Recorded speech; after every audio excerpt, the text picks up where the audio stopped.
Hello, and a Merry Christmas to you all. Coming up next on Manx Radio is IM1, the worst parts and more. If you're familiar with IM1, you'll know it's a satirical programme which takes a cheery sideways swipe at Manx life, Manx politics, Manx culture and Manx Radio itself. Being a worst-off compilation, it features voices past and present. But if you're not familiar with it, it does contain language and humour a little fruitier than our usual offering. We don't wish to offend anyone this festive season, so if you're not a fan of satire and slightly stronger language than you might usually hear on Manx Radio, then it may not be for you, and it could be an ideal time to have a cup of what you fancy, tea, whiskey, bovril or honey and lemon for that Christmas cold you'll almost certainly have, and explore the vast range of podcasts now available on the Manx Radio website. If you've never tried before, now's your chance. Go to the MR site, found it, click on podcasts, there we are, and they will appear like magic before your eyes. I don't know how it works. You can peruse them at leisure. There really is something for everyone. Just don't click on the IM1 podcast or you'll just get more of what you're wanting to avoid now. Those who do like such humour, well, stay tuned and enjoy a little selection of some of the best sketches from the last year or two, plus a few new bits thrown in for good measure, and to whet your appetite for what we hope will be another live show in the west of the island in 2023, which will be recorded and broadcast on Manx Radio later in the year. We hope you enjoy IM1, the worst parts and more. Real life seen through the mirror of everyday absurdity. Manx Radio, the national broadcaster of the Isle of Man, was first set up in 1849, but quickly closed again after management realised radio hadn't been invented yet. It reopened in 1964 and has broadcast the same programmes continuously since then, with short toilet breaks, using the tried and trusted formula of getting people to talk into microphones. Generations of loyal listeners have grown up with the station and quite a few have died listening to it, leading to the daily obituaries consistently achieving some of its best listening figures. The Nation station started life in an old caravan on a tip, before moving to a top-secret radar training base on Douglas Head. While still top secret to many island residents, it now uses radar instead of radar as a way of trying to discover which way it's heading. Meanwhile, authorities hope to help them celebrate their 55th anniversary by moving them back into the caravan. The station is widely accepted as being at its best during periods of extreme weather, when it broadcasts the message, "All island roads are lethally dangerous, stay at home, unless you're a radio presenter," constantly interspersed with messages telling you everything is cancelled. The following programme offers a unique fly-on-the-wall look at the daily workings of what goes on at IM1.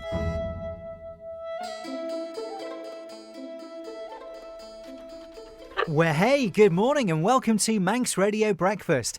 We'll have the headlines soon, but first, the Department of Infrastructure has denied claims that the horse tram lines on the new promenade scheme are too short. The double tram tracks, which of course used to run the entire length of the prom, have been the subject of much debate in Tynwald over the last 120 years. Recently, government took a bold decision to bin off the tracks entirely, then again to preserve them entirely, and then finally to bin most of them but keep a bit somewhere if anyone's bothered. But now the final layout has been reduced in scope again, with the track reduced to just 10 feet in length. John Moss has been down to Douglas Promenade to try them out.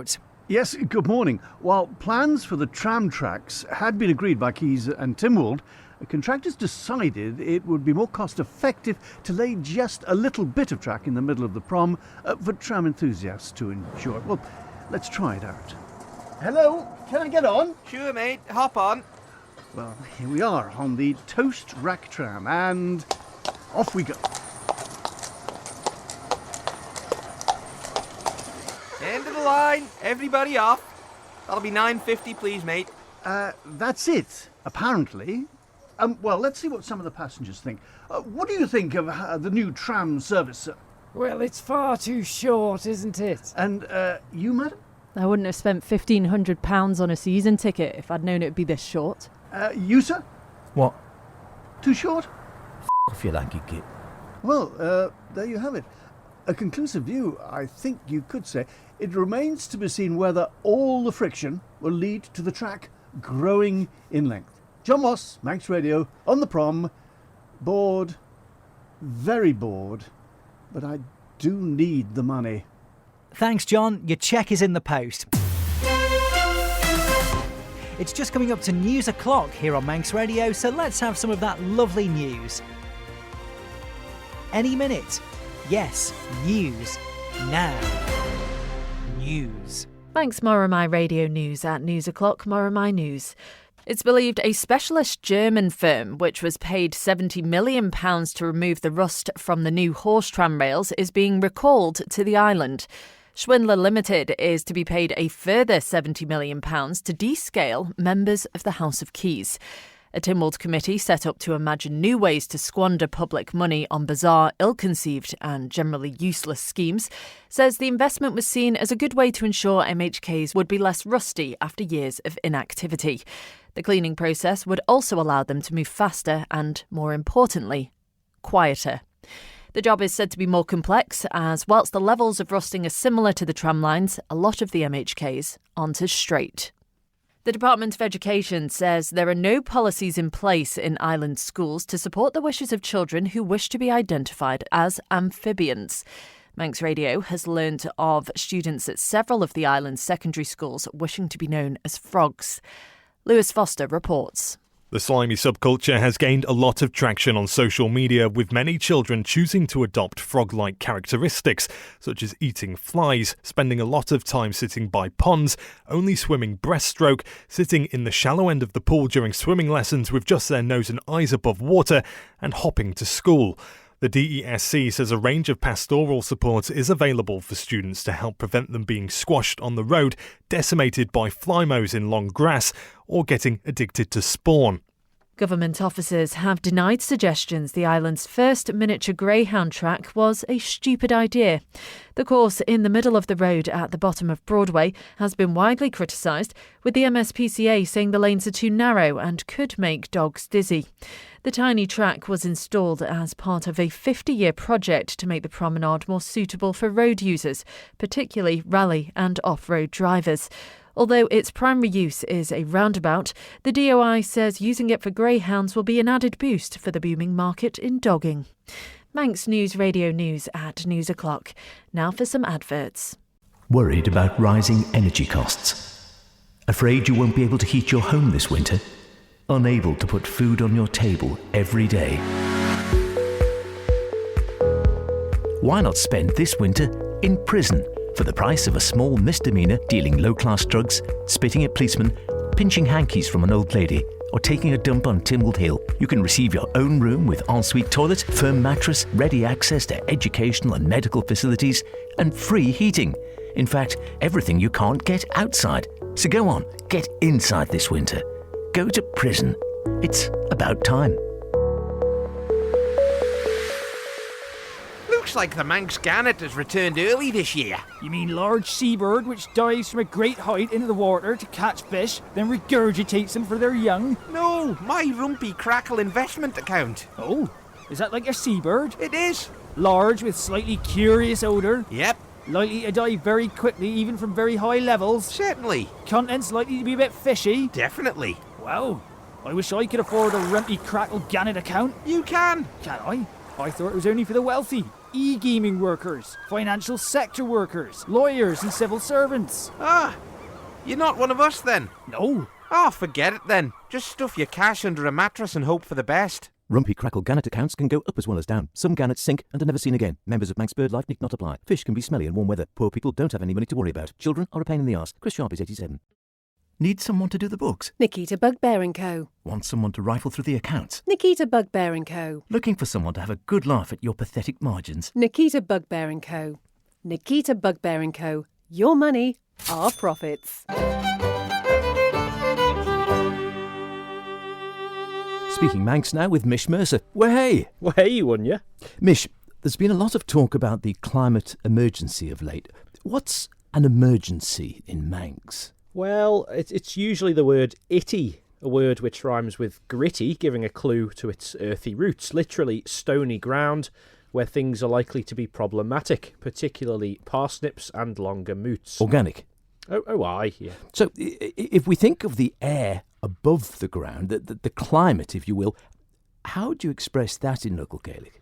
Yes, that's a complex noun, other effin com. The com bit relating to the ancient Manx comma, literally, meaning, which isn't underneath our feet, with other effin loosely translating as and we can't see it. So that which isn't underneath our feet and we can't see it is air, or in this case, the local climate. That's fascinating, for some I expect.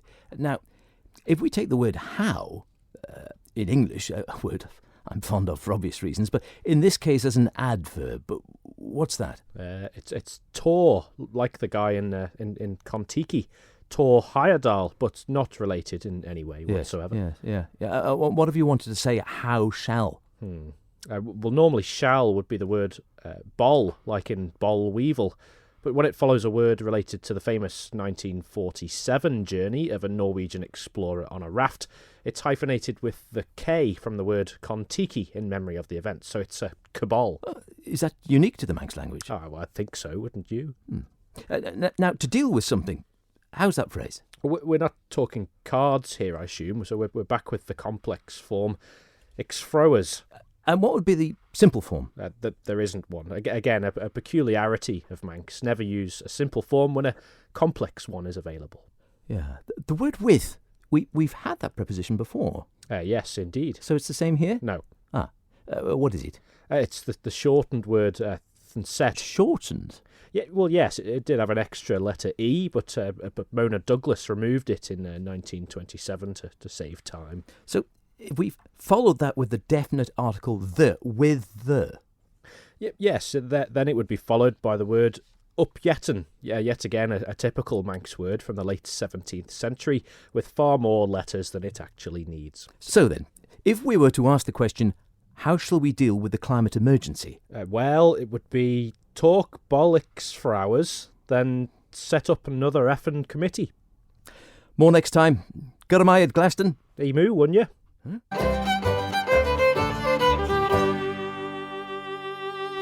Music to your heart from our souls. The Nation Station, Manx Radio.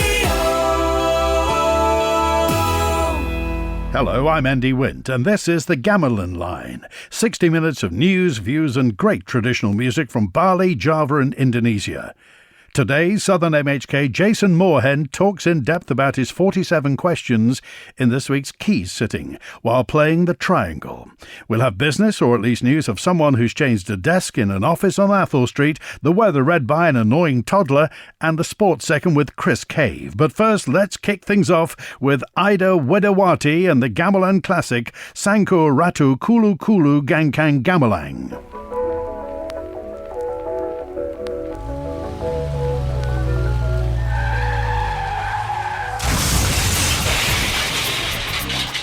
Now it's time for Manx Road Watch, part of the station's public service broadcast remit, to remind people of problems they've already known about for ages. Yes, and looking at the Manx roads today, and the Stugadoo Road is still viciously Manx, even if most people don't know where it is. Spit Corner in Peel remains controversial, though more Manx than Weatherglass Corner, whilst there's also confusion today over a Croitlowy or Crotlowy and Linneg or Linnig. Old favourites such as Balurf, yes, they look like they can still be pronounced properly only by Manx people of several years standing, whilst Begarrow is still a complete disaster area for anyone with fewer than 5 generations of Manxness under their Baylor Twine belts. Looking towards the middle of the Isle of Man, the Ballinmore, they're straight, struggling with some long-term anglicisation. In some areas, it's become the Ballamodda Strait. In the north, Andrea is still being pronounced Andrus by those who want to sound Manx, even if they aren't, but not by anyone else. Peel Road, Craig Willies and the Sloch, fairly Manx still today. In the north, the Moorig part being completely bastardised into Moorig, whilst Peel's latest pub has just given up, it seems, altogether and named itself after one of the few things that the Isle of Man has never had. It's time for the news in full. That's 90 seconds from the Isle of Man and 20 seconds for the rest of the world, with Sean Cowper. Moramai, Sean. Moramai, Alex. Moramai, Ben. Moramai, Sean. Moramai, everyone. Moramai. Moramai. There's a yellow weather warning in place today for an amber weather warning later on. Tim Glover has more. much more. The yellow warning from the Met Office is for winds entirely in line with the season. However, by 2 p.m. there's the possibility of an amber warning, meaning gusts high enough to flatten pensioners wandering aimlessly around looking for an open post office within a 10-mile radius of where they live, and blow small children over hedges. The steam packet has already said if the boat does sail it may sink, but a final decision on that will be made by a government vote later. At Ronaldsway, planes are taking off a lot faster than usual, and the Northern Civic Amenity site is closed, but that's hardly news. However, with some 6 months to go, TT organisers say it's still too early to say if racing will be delayed. The Chief Minister, Alfred Cannon-Fodder, believes the policy-making changes to the Council of Ministers every 3 weeks can help prevent competency. Throughout 2022, there have been 6 changes to comb in, starting with David Ashcloud's resignation, after which random MHKs have taken it in turn to have a go at various ministries, including health, infrastructure and enterprise, though usually only for a few weeks at a time. Mr Cannon said a regular change of ministers ensured a good lack of continuity, prevented anyone from ever finding out what was actually going on, and ensured the Treasury were able to carry on running the nation unhindered by troublesome questions. He said the policy had been inspired by playing 1 potato, 2 potato, 3 potato, 4 with the Bishop during Tynwald. The government says suggestions that immigrant workers from Belfast have been held in a vast subterranean vessel on Douglas Promenade are entirely false. Rumours started spreading on social media after The Nation station. You know you love it, you do. You do, really. Give us a call, tell us how good we are, and we'll give you your own mug. Manx Radio broadcast a story which claimed the Irish holding tank was nearing capacity and needed emptying. However, Manx Radio news editor and head of Saying Thank You, Beth SBEnterprises.com, later admitted the story was marred by over-enthusiastic use of the letter H, and it should have read Iris holding tank. A spokesman for contractor Auld Lang Syne Construction said the claim, like so much work connected with the prom refurbishment, was completely without foundations. Bat owners are being warned to exercise caution over Christmas. The Manx SPCB is reminding people that crackling log fires and too many coloured lights in trees and windows can spell danger for their pets. As the cost of living crisis accelerates, but people still insist on heating their homes, the charity says it could result in an expensive trip to the decorators if their bats wake up thinking it's spring and start flying around the living room. The charity says bat owners should instead save money and their pets by turning off all heating and lighting in their homes, opening the windows and ideally hanging from the ceiling. And now on Manx Radio, a look back at some of the high spots of this year's Manx Telecon Pariah Walk, in which some of the most unpopular people on the island attempt to walk around all of the island's graveyards without stopping, or indeed dying. Chris Cave has this roundup of some of the most exciting bits of Manx Radio's coverage, and indeed reams of the really boring stuff as well. The Pariah Walk is always a high spot of the island's anti-social calendar. Previous winners have, of course, included Buster from The Man in Line, The Beast, Alistair Crowley during a brief visit to the island in the 1930s, and, of course, controversially, Iliam Doan. Some great new teams were taking part this year. The BNP had a 5-man team which didn't fare well, but was all right. There were some original members of the Bard and Meinhof gang in the veterans. The Ku Klux Klan scored well in the fancy dress classes, and the ever-unpopular members of Isle of Man Treasury went for broke. This was the action at the start. I see the clock is fast approaching the top of the hour. 3, 2, 1, and we're off! Let's hear them go! Now, we don't want to miss any of the action at the slot, so it's straight over to Christy de Havilland Vickers, where the leaders will be due in a few hours. Christy? Yes? Excited? No. Great stuff. Over to Ben Hartley. Thanks, Chris. Thanks, Ben. Thanks. Well, this is great, and I can see a walker already. Hello. Walking well? Am I? Where are you hoping to get to? ShopRite. In Peel? I'm not going to walk to the one in Douglas, am I? I bet it would be no problem to you. Well, why would I? We're in Peel. Have you got that far before? Yes. Amazing. When was that? Yesterday. I needed some cat litter. Great. Are you actually in the Pariah Walk? No. I'm trying to do my shopping, but keep getting stopped by idiots with microphones. Yeah. Back to you, Chris. Thanks, Ben. Christy and Paul Moran are out with the leaders. Yes, here they come now. Just listen to this. I'll see if we can grab a quick word with the leader.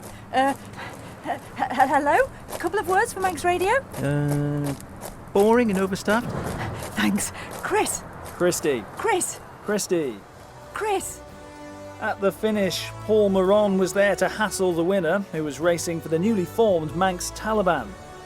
Good race? Yeah, great, yeah. So, did you have any problems? Well, yeah, I threw up a few times going up the slock, made the going a bit slippery there uphill. I contracted dengue fever in the northern section around about Derby, often the case. Then, a kneecap came out over in Mackle. That led to some gangrene, loss of my left leg coming into Onken, but yeah, spectators kept me going. Cheering?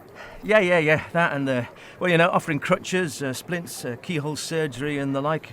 One lady just about the white thing, she even had intravenous morphine drips. It was really lovely. And will you be back next year? Yeah, well, we'll have to see how unpopular I still am, but yeah, I certainly hope so. So now it's all eyes to next year's event, with entries opening soon, remember. If you're no Messiah, then try the Pariah.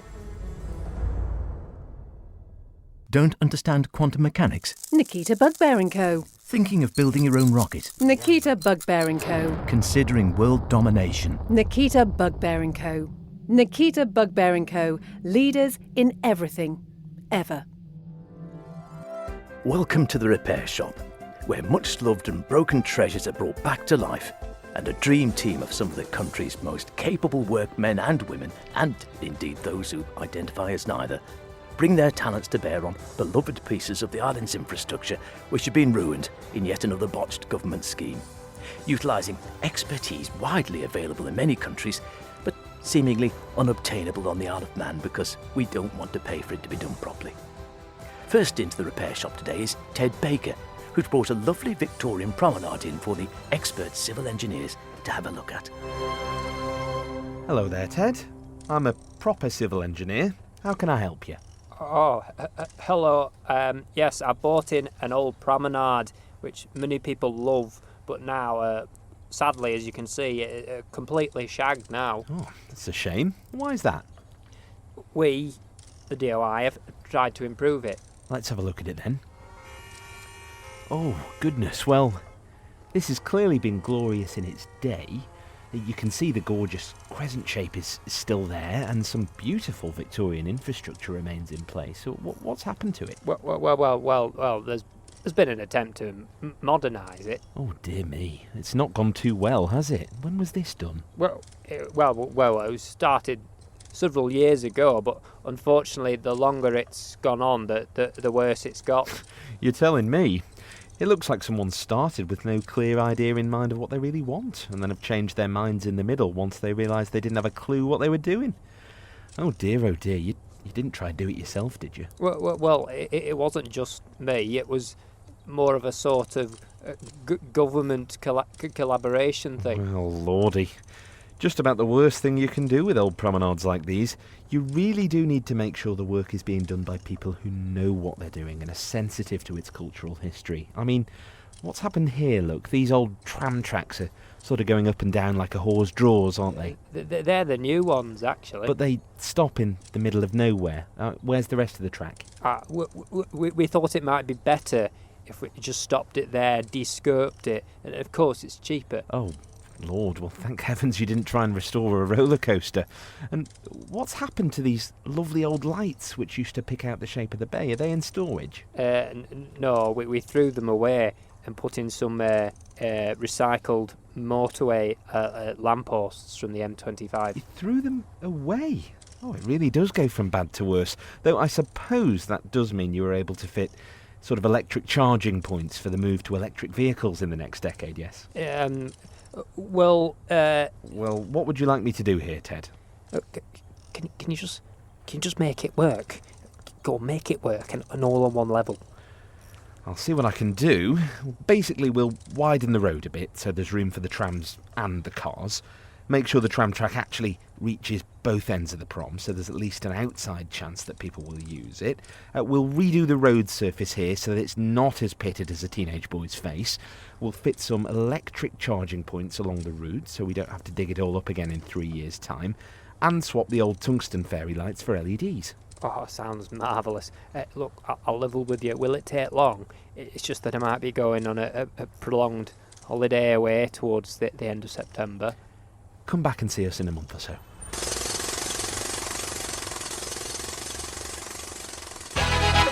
Hello, this is Andy Wint. When Man in Line's not on the air, don't call the switchboard. I'm not here, so you'll be talking to yourself. Amazingly, at this time of the year, I've got other things I like to do, like seeing friends, decorating Christmas trees, eating deep-filled mince pies, and buttering parsnips. So remember, when Man in Line's not on the air, don't ring the switchboard. Get a life. But remember, I'll be back in the new year.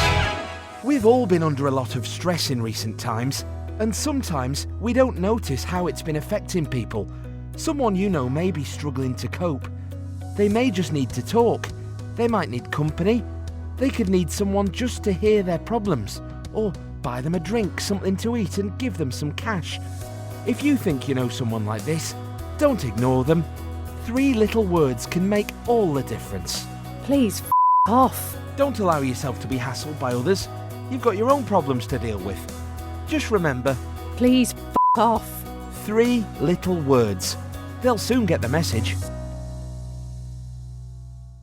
Need someone to make your lunch? Nikita Bugbear & Co. Fallen off a ladder and need help? Nikita Bugbear & Co. Shorts too tight? Nikita Bugbear & Co. Nikita Bugbear & Co. Your life, our business. They got a hole right in their hands. Promenade a war zone. DIY. Lamppost in the pavement. DIY. Tramline stop in mid-air. DIY. We got it all at DIY. Don't kill a scheme with bad work. Let the DIY do it. The stakes are high. The road is unforgiving. But for those who dare to dream, it's the race of a lifetime. Speed. Agility, the ultimate test. Now from the makers of the Isle of Man TT video game, a thrilling new sequel in road racing, Parish Walk Simulator. Play across more than 80 miles of virtual tarmac through 17 virtual parishes at speeds you never thought were possible. Marvel at the mouth-wateringly realistic blister graphics, with playable characters including Jock Waddington, Big Willie Corkill, and that fella who got done for doing that thing outside the woman's window. Play against your friends online in real time. Come on, son! You've been on that bloody thing for 23 hours! Your dinner's going cold! Shut up, Mum! I'm nearly through London! Parish Walk Simulator. All the thrill of the world's ultimate road race, without moving a muscle. Coming soon. Hello, I'm Maurice Powell. Welcome to A Little Light Death Metal. Tonight on the programme, we'll be hearing from one of my favourites, and I hope they're one of yours too, Cannibal Corpse, with a really lovely arrangement of their classic anthem, Frantic Disembowelment, from the charming Wretched Spasm album. We also have a little Morbid Angel and some Suffocation, an a cappella version of the too little heard, in my opinion, Meat Hook Sodomy.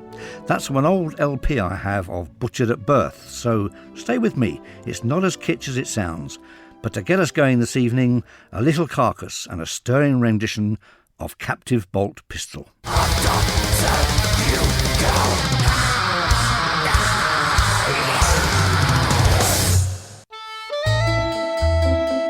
That was IM1, The Worst Parts and More, a Manx Radio production put together at very little cost, as you could probably tell. It featured lots of people, most of them very talented, though one or two just a bit useless. Oh, and me. I could list them all, but sadly it's just too complicated now due to GDPR legislation, which means it's illegal to mention another person's name in public for fear of someone recognising who they are. Thanks for listening. I wish you a happy and healthy New Year. Well, healthy anyway.